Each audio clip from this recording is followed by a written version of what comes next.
I like playing tennis because of the social aspect and the competitive level that that you can compete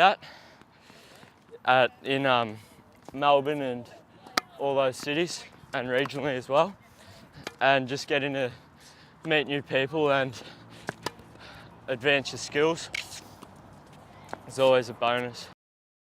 Playing at places like Melbourne Park, it's pretty nervous and nerve-wracking when you get there because, you know, they play the Australian Open there and there's such high-level tennis at Melbourne Park that it throws you off a little bit at the start, but when you get on court, you just play your game and everything works out. Then when you play that first match, you've got your confidence and it all goes up from there. Oh, the biggest challenge is the regional facilities. They are very good for regional tennis, but you need to go through all the pathways in the state level in Melbourne and to get into the all the challenges and ITF tournaments, and then you get recognised, and then you just keep going from there. There's always a big turnout here, and split into 2 different squads. So I'm in the senior one with all the older kids, and the other little kids, primary school age kids, are in the junior squad over with Phil. I usually come up once a week to do the Friday night squad because I've got football on and I can't always get up here because Mum and Dad work shifts, so it's hard to get that training in.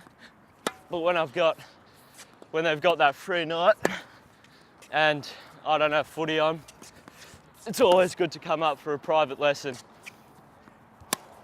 and that's a string. Breaking a string, you know, my strings were still in from Fiji and they had a lot of match play over there, so it was really weird down. So first real hit back was, you know, it was gonna happen.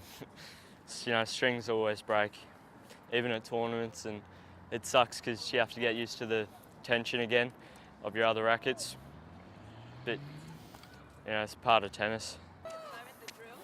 So we're doing high intensity doubles, playing first to 11, while one team's at the net and the other team's at the baseline, and coach feeds the ball to the people at the net, and then we play the point out, and whoever gets to 11 first switches over, and then, yeah, both have goes at being on the baseline and on the net.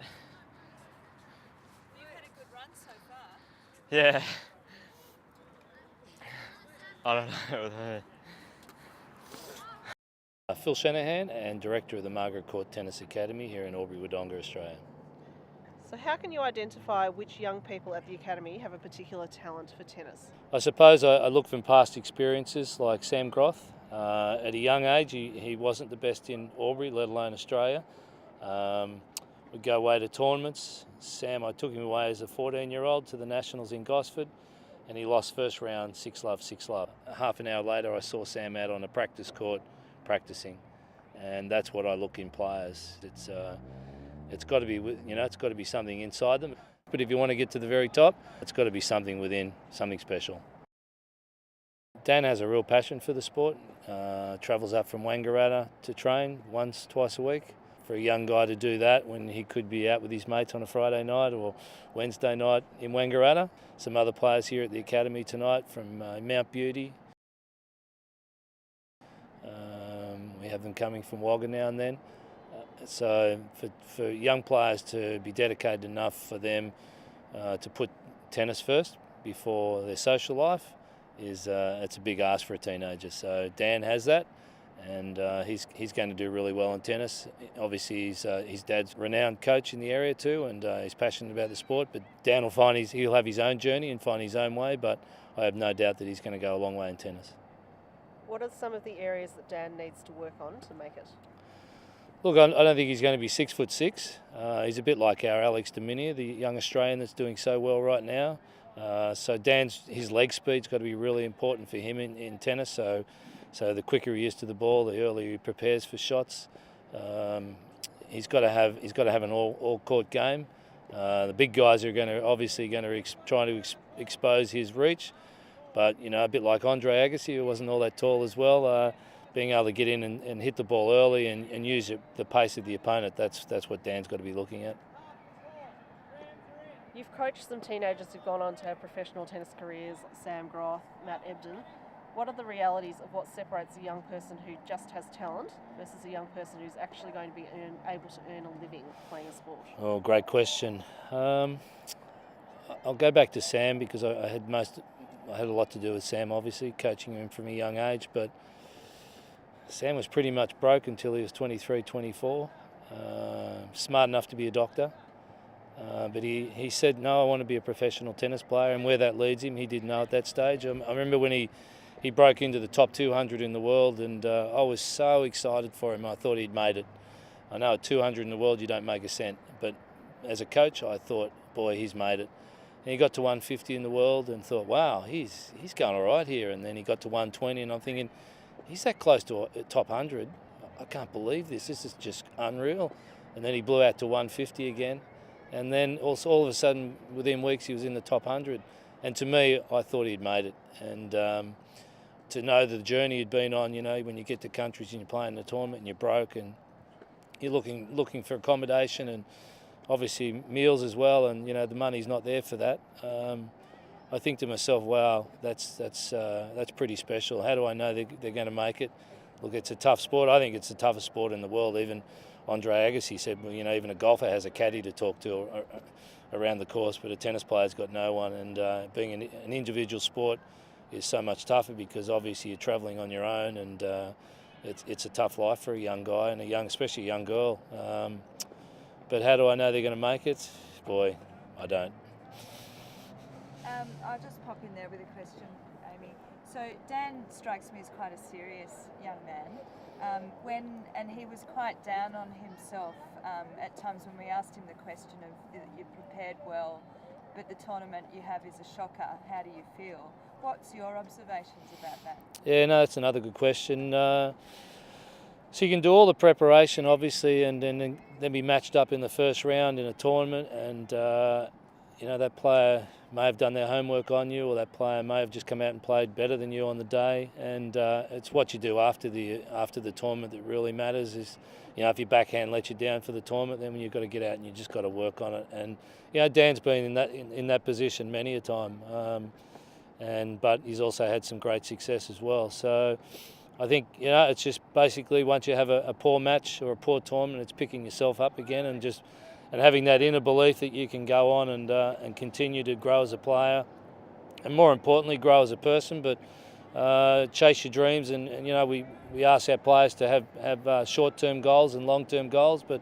if you can work towards your goals, why do I get up at 7 o'clock every morning or 6:30 every morning to go for a run? Because that's what I need to just get that little bit closer to my dream. Is that something that you look at as well as their tennis ability and skills? Do you look at that maturity and mental toughness? Oh, definitely. The mental toughness, the mental side of the game, I think makes up about 85% of tennis. You look at the top 20, top 50, top 100 players, there's not much difference between them. But you see what Nadal does mentally to what he did mentally to his opponents at the French Open. He's just relentless. And he is so mentally tough, but he's had so much amazing experience over a long career. So, for young players to learn from those guys is really important. So just bringing it back to Dan, Yep. would you say that he has that mental toughness? I mean, it's very young to have it, isn't it, if you do? Yeah, no, it's a journey. It's a journey to get that toughness, and he's going to have it. You know, I've got my good friend John Fitzgerald, one of Australia's great doubles players, world #1 in doubles, and Davis Cup captain. And Fitzy said to me, mate, when I look back on my career and did all the stats, I lost more matches than I won. So, you know, as a player, to know that possibly is going to happen to you in your career, you've got to be, that mental toughness is either going to, you've got to work towards just being tougher each match, or it's going to end your career, I think. Back to you, Amy. So, to fulfil his dream of being a professional and successful tennis player, what kind of training schedule does Dan need to be committing to, and what are the sorts of things he's going to need to sacrifice?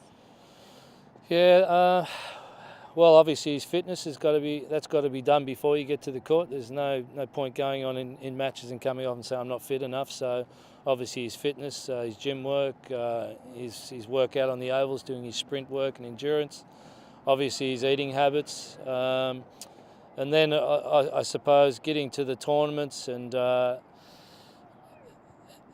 planning for those. I think tournaments can be, you know, you go away for a 5-day event and you can have rain in the middle, and you know, what am I going to do while there's a rain delay?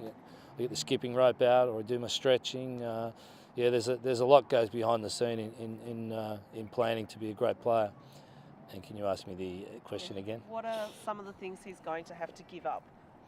Yeah, well, obviously here I spoke about that before in regards to he's just driven a bit over an hour from Wangaratta to be here. Obviously, the sacrifices regard socially, but we look at it from the point of view that the tennis family is a great family, and he's coming up to meet his friends anyway. So he'll have to leave Wangaratta soon, and he'll have to get to the city where, you know, he'll get that consistent competition and train with the best guys.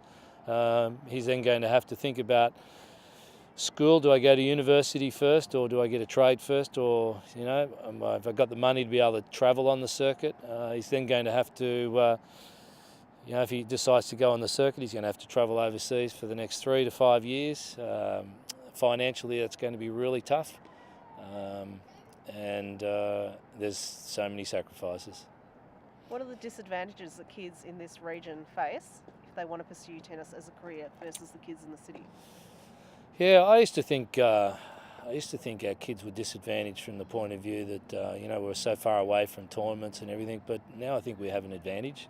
The kids in the city they can spend 2 hours in traffic and probably travel 2 kilometres. And the kids there, it's really tough in the cities. Whereas our kids here, they've got great facilities. It's 5 minutes to everywhere. And they've got all their mates. We've got about 600 children in the academy, so they've got plenty of friends to be able to hit with. So from that point of view, at a young age, I think our kids have got, you know, got the advantage over the city kids, actually. I'm done. If you're done. Anything you want to ask, Tony? Is that all right, all that? It's Yeah, great. I fantastic. particularly loved all that stuff about Yeah. what he needs to do and how he's similar build to Alex de Minaur. And Yeah, and you know what? Agassi, I that was get great. sick and tired of hearing, you know, commentators saying, oh, you know, you've got to be 6'2" this day and age to be able, you got to be big, and Alex de Minaur and guys like that, they just prove that, hey, this is a great sport. I mean, you can be any size. You know, you've got guys like Karlovic at 7 foot. Like, I saw him play at the French last year, and I just couldn't believe how well a big guy can move. And then you got your smaller guys that are under 6 foot that, you know, they're out there just battling every day to survive and doing a great job. So, you know, it's a sport for all sizes, huh? I think also what was interesting is you are wearing a regional hat and promoting regional, whereas Sam just on the phone talked about what a disadvantage that was. So we've got a contrast there, which is good. But do you want to say anything more about that? Look, I think when Sam obviously in the 14s, he lost his first round at the Nationals at Gosford, 6-love, 6-love. In the 16s, he actually, and another boy from Yarrawonga that we were coaching, Patrick Nichols, the two of them played off in the National Grass Court 16s final. And that was pretty special, regional Australia. And of course then Tennis Australia saw these two guys. And John Fitzgerald invited both of them down to Melbourne. And Paddy Nichols, unfortunately, was injured and ended up with stress fractures, and it ended his tennis career. But he was a phenomenal player. And Sam at 16 has arrived at Melbourne Park and gone, how good is this? Whereas a lot of the kids in Melbourne, I think, are down there at an early age, and they go to Melbourne Park and train every afternoon, and you know, it's just same old for a lot of them. Whereas our regional kids, when they hit the big city and walk into Melbourne Park and they can train there, it's probably like going to Disneyland. I think it's just amazing. So, you know, from the point of view of you know, what age to send our regional kids down there. Look, while we're bringing big events, we have the Margaret Court Cup here now, we have the Rex Hartwig Cup, we have the Victorian Grass Court Championships. I'm looking to start a new tournament next year, which is going to be phenomenal, to name after our other local great, Di Fromholz. Di Fromholz, most people wouldn't even know who Di Fromholz was. Well, you know, we have Margaret Court, obviously, our number one woman athlete from this area, but Di Fromholz got to number 4 in the world. So, you know, she was playing during the time of Chris Evert-Lloyd and Martina Navratilova and has beaten those players. So, you know, so to bring big events to our regional areas, our kids do get that competition, because I know the city kids love coming up here to Albury-Wodonga and training and playing in tournaments. So, yeah, I think the regional setup's doing pretty good. Excellent. So do I, by the way. I think so too. Yeah. I mean, obviously Sam probably thinks, you know, I went down at 16. I could have gone a little earlier, maybe, but yeah, I remember seeing his face when he walked into Melbourne Park. I was there with him, and he's gone, wow, how good's this? And I think, you know, maybe if he had been there at 12, he might have been tired of the place at 16, 18. I don't know, but you know, I think they're all a bit different too. The kids, some kids are up to an early move, and some kids aren't. So, and I love to keep the family unit together. That's probably more important than the game itself, actually. Excellent. Thanks, Phil. Hope that all works. No, that was great.